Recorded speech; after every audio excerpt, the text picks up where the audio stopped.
Well, dear students, and also those of you who are uh, fans or followers that are also following these lecture sessions for various undergraduate courses,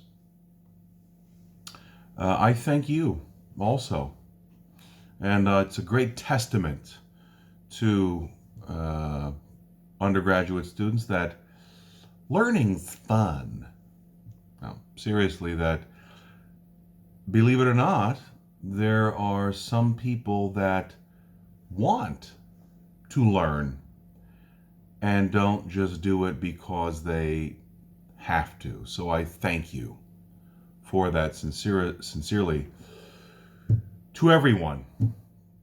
With that said, this particular lecture session is dedicated to all students in THL 363, the New Testament of the Eternal City, THL 360, the History and Theology of the Papacy, RL 225, Mystics, Saints, and Sinners, Studies in the History of the Catholic Church, and RL 221, the Popes of Rome, History of the Catholic Church. And with that, we are now beginning the Rinascimento, the Renaissance, the rebirth, finally, of picking up where the ancient Romans left off, where classical antiquity left off, when the ancient Roman Empire collapsed in 476. With that said, you already have your worksheets, students, so I will not refer to that, because of course these videos are also for your convenience to make things even simpler for you, are embedded in your worksheets. So, basically, Papal Renaissance I, Papal Rinascimento I, we call this, to begin with. Historians, especially art historians, love to, once again, publish or perish. We have to write papers to get them published to express our ideas. When does the Renaissance begin? We've already stated several times. For our purposes in these courses, the year definitively 431, when Pope Martin V dies here in Rome. Again, Pope Martin V, the first pope to return to Rome after about a 120-year absence of any popes in Rome, the Papal States, or the Italian Peninsula, for that matter. We mentioned already in previous lectures, at least for RL 221 and RL 225, Pope Eugene IV, Pope Nicholas V, so the middle of the 15th century. And for the next several lecture sessions, we begin with, if you're looking at your worksheets, number 1, Roman numeral 1, Pope Sixtus IV. He was Pope from 1471 to 1484. And it will be Pope Sixtus IV. When the popes come back to Rome, they decide to do three things. One, to rebuild St. Peter's Basilica, originally constructed in the 4th century under the Roman Emperor Constantine. 2, to move the Pope's offices and residences from St. John Lateran Palace and Basilica on the other side of the city near the Colosseum, and to attach them to St. Peter's Basilica, a complex of buildings called the Apostolic Palace. And 3, it occurs to Pope Sixtus IV in 1471, 1472, that while they're waiting for St. Peter's Basilica to be rebuilt, that it might be wise to have a place, a space set aside where they can occasionally pray while they're waiting for St. Peter's to be rebuilt. And so he has a chapel constructed for this purpose, which forever after will be remembered after him as the Sistine Chapel, built under Pope Sixtus IV between 1472 and 1482. Technically, Its real name is in Latin the Sacellum Magnum, or the Cappella Magna, or Cappella Magna in Italian, the Great Chapel, right? But popularly already, even at the time, it was already referred to as the Sistine Chapel, as in Pope Sixtus IV, the Pope that had it constructed, again, between 1472 and 1482. 10 years, I should say, as soon as it was completed, maybe even a year before it was completed, they already began planning and decorating the interior of the chapel. The first thing to be painted were the walls of the chapel. And the Sistine Chapel, actually, its dimensions were intentionally built according to the dimensions of the great Temple of Solomon in Jerusalem, based on the parameters, the architectural blueprints laid out in the Old Testament for the Temple of Solomon in Jerusalem.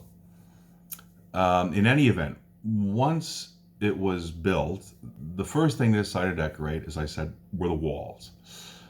And the best artists of the Italian Renaissance at the time were commissioned names like Botticelli, Ghirlandaio, Perugino, Rosselli, Signorelli, and a host of others.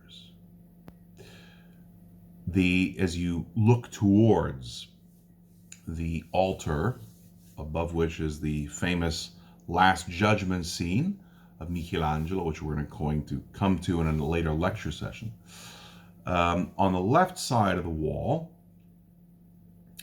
are scenes from the life of Moses, from the Old Testament of the Christian Bible, the Hebrew Scriptures.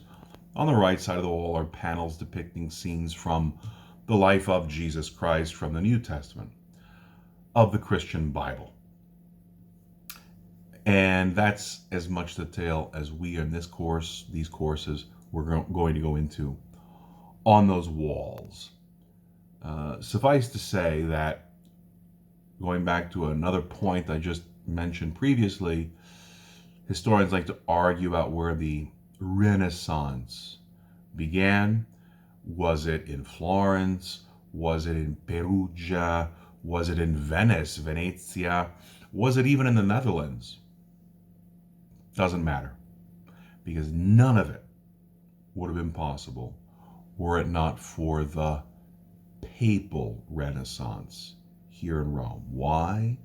Because the popes were the guys that had the most money to burn on all of these projects. And consequently, when you think of Rome, Papal Rome, during this period, the 16th century, the 1500s, and even the 17th century, the 1600s, though that's after the Renaissance, the way to imagine Rome at that time, if possible, imagine taking Silicon Valley, Wall Street, famous universities, MIT, Stanford, and putting it into one place at the same time. That was Papal Rome, Papal Renaissance Rome in the 16th and later 17th centuries. If you were a thinker, if you were not just an artist, be it a painter or a sculptor or an architect, an engineer, or a scientific thinker, the place you wanted to be was Rome. Okay. With that said, 10 years after the Sistine Chapel is finished, its construction anyway, and of course now the walls are decorated, as I just mentioned, 10 years later, 1492, probably the church's most infamous pope is elected as such. Pope Alexander VI, usually referred to by his Italianized last name Borgia. It's actually Borgia, because he came from Valencia, or the surrounding area in Spain. So he was technically a Spaniard. But we forever after refer to him by his Italianized last name, Borgia, Pope Alexander VI. He was elected Pope in the year 1492, just a few months before a guy named Christopher Columbus set sail across the ocean blue. Do we remember for whom? Under which now European nation states flag? Spain. Why Spain? Because Borgia was from Spain. He was elected Pope just a few months before Christopher Columbus made his famous transatlantic voyage in 1492. What else about Pope Alexander VI, Borgia? Without getting into the more lurid and honestly entertaining details about him, you can delve into that on your own in the readings, dear students. 2 years later, 1494, he orchestrates the, at the time at least, famous Treaty of Tordesillas, which was a line of demarcation longitudinally splitting basically it from the North Pole to the South Pole. If you draw a line through the eastern tip of the South American continent, the Treaty of Tordesillas determined that everything east of that line, any territories, new lands discovered, could be claimed by Portugal for itself. Everything west of that line would be the possession of the Spanish crown. Okay, so in other words, that's why, if you think about it, Brazil speaks Portuguese, and the rest of South America, Central America, speaks Spanish. All right. Interestingly, and we'll come back to this in a further lecture session, just a few years later, 1496, another Italian navigator by the name of Giovanni Caboto decides he wants to get into the act. He cannot find any support from Spain. They've already put their chips, if you will, on the table for Christopher Columbus, Cristoforo Colombo. And so where does he find solace? Where does he find support?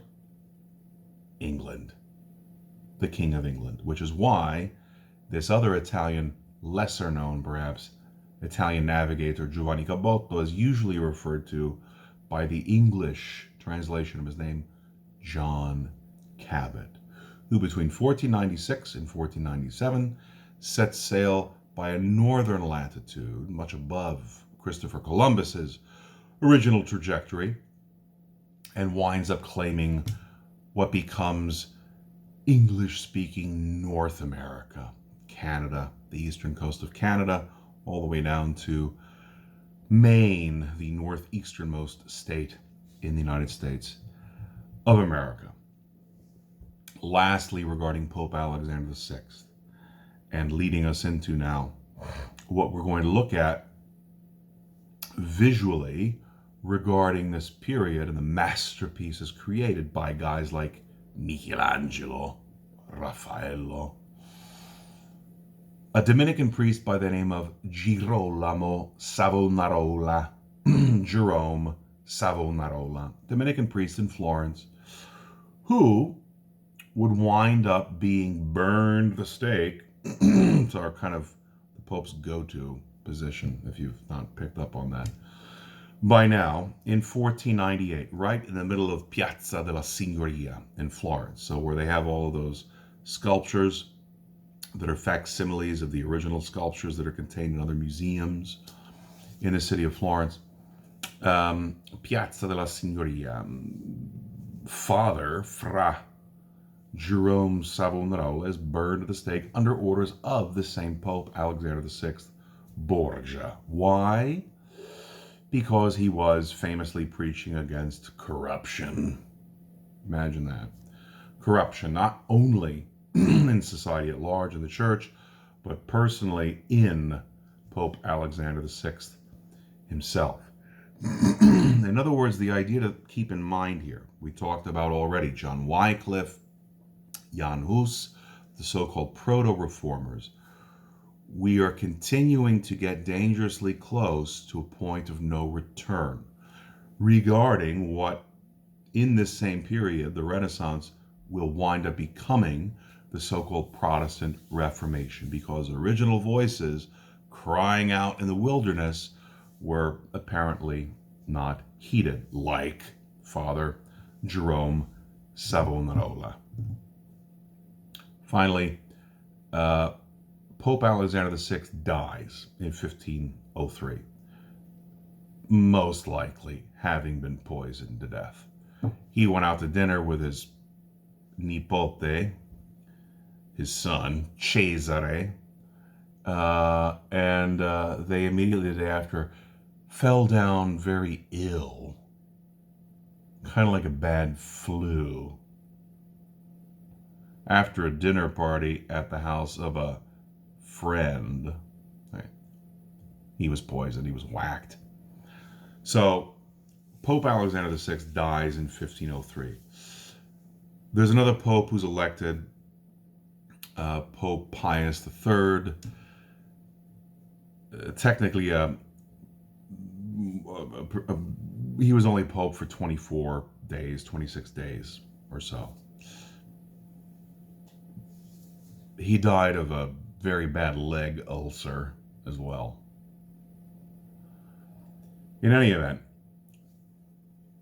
1503, Pope Julius II is elected from the De la Rovere family. He actually, when Pope Alexander VI was elected back in 1492, his main contender to become Pope was this same guy, De la Rovere. And as soon as Borgia was elected Pope Alexander VI, De la Rovere, Giuliano De la Rovere, fled Rome because he was afraid of getting whacked by Borgia. In any event, he will be elected Pope, as irony would have it, in 1503.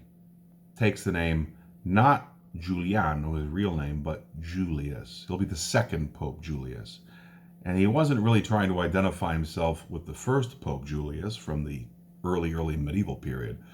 Rather, he was very consciously and conscientiously associating himself with the more famous Julius, as in Julius Caesar. Okay. So Pope Julius II, he'll be Pope from 1503 to 1513, so a decade, 10 years.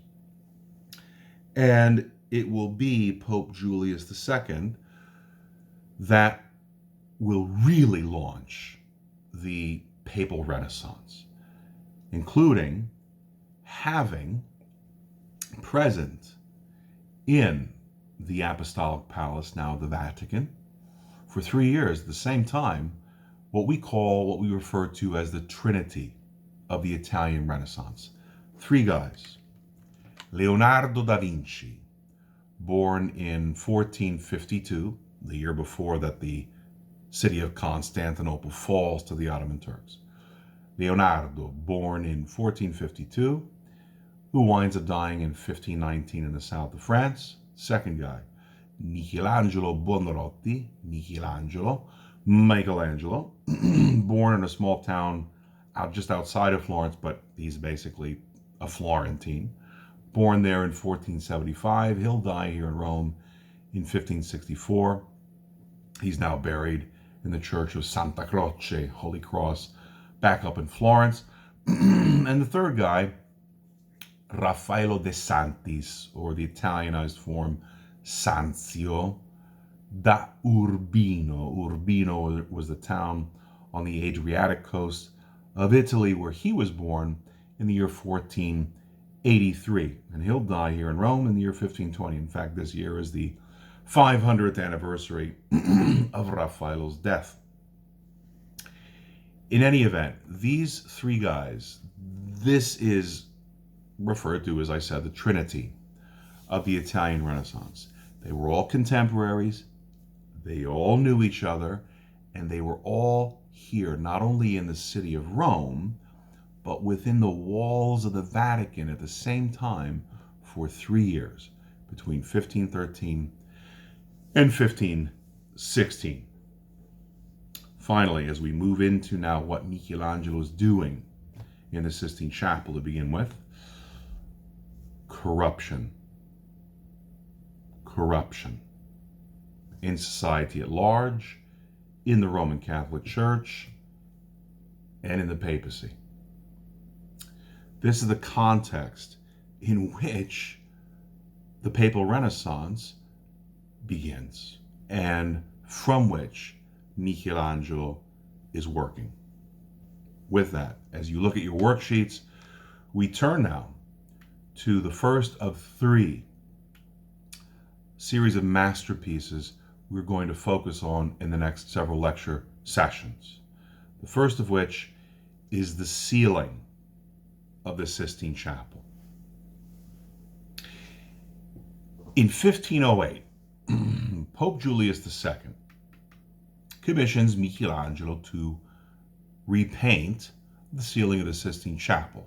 Up until this time, it was basically blue with little dots that were supposed to be stars, again trying to symbolize the heavens, right, the divine. 1508, Pope Julius II commissions Michelangelo to change all that. And of course, as you might imagine, Michelangelo enthusiastically responds, no. Not once, not twice, not 3 times.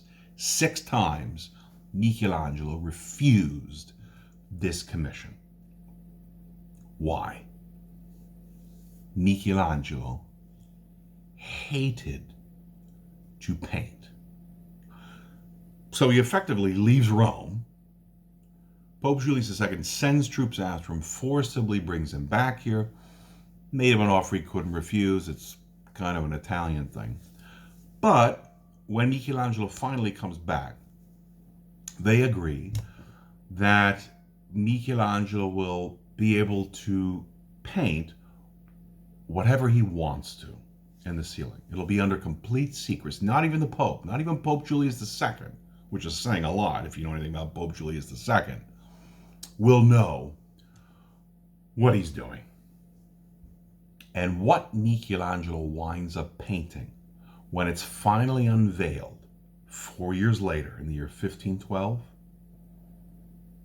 will immediately be seen as something completely crazy in the world of Christian art, in the Roman Catholic Church. Why? Because there's absolutely nothing Christian in it. What Michelangelo winds up painting in the ceiling of the Sistine Chapel is the story of creation as told by the book of Genesis, Greek word meaning the beginning, the book of Genesis, the first book of the Christian Bible, but again, it's the Old Testament, the Hebrew scriptures. Moreover, in his ceiling, in the painting, Michelangelo winds up incorporating elements from ancient Greek and Roman mythology. So nothing Christian. The first image that you have on your worksheets, and of course, for those that are following us that don't have the luxury of these worksheets, you will find beneath this video and the next several on these different masterpieces that we're looking at visually, you will find in the description section of the video a link to a very, very helpful and really lovely, well done visual tour of these very things. So just click on that link if you're following. You're not necessarily a student in these courses, but you're interested in following, looking at the visuals. Just click on that link.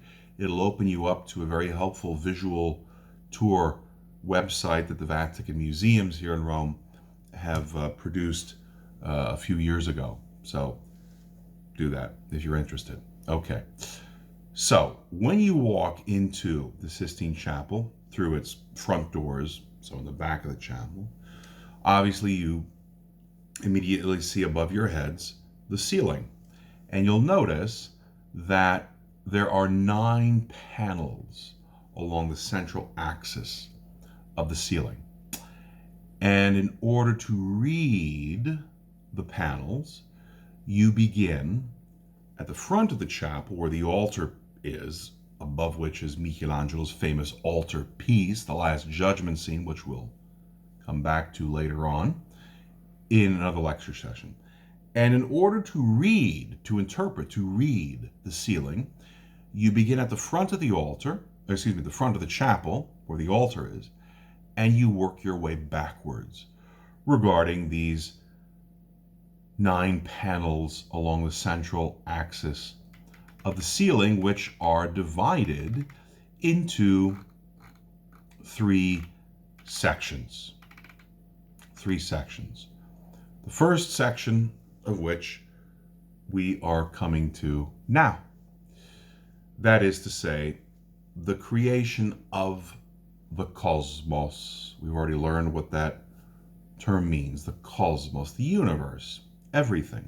It's 3 sections. So if you look at the first panel, which would be, I guess, the bottom of the screen or the image that you're looking at, you see God swirling around in the abyss, the chaos, creating the cosmos, creating everything ex nihilo, we say in Latin, out of nothing. Second panel above that, God separating light from darkness. Third panel, God separating the waters above from the waters below, so the heavens and the earth.